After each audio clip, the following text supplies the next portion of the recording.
Hey Spectrum, I'm Preston. And I'm Yusa, and welcome to Noise News 2018. Because it's a new year, it's a new me. I'm leaving all the fakes behind in 2017. 2018 will be my year. My resolution is to work out. Well, that's a good one because you really need it. Don't touch me. Thanks, Yusa.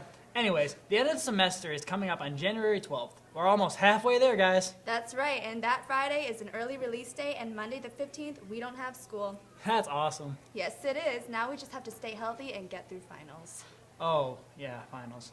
Well, whatever. Let's just go to sports. Hey Spectrum, it's Jackson. This week has been a big one with sports, starting out with girls basketball away at Howard on Tuesday. Yesterday, wrestling had their last home wrestling meet, and basketball had their first conference game at Trinity.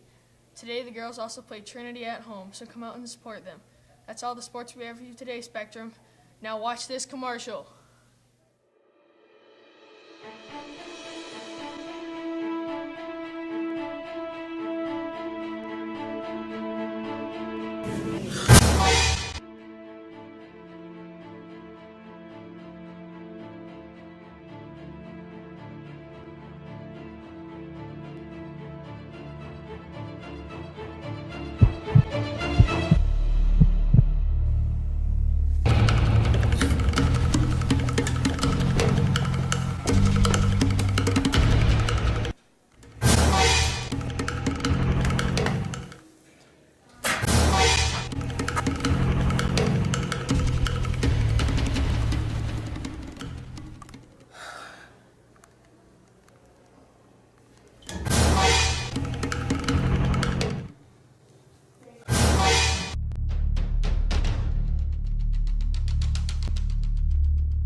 Well, that's all the news we have for you today, Spectrum. This has been Yusa Stiller, And Preston Holmes, keeping you in on the noise.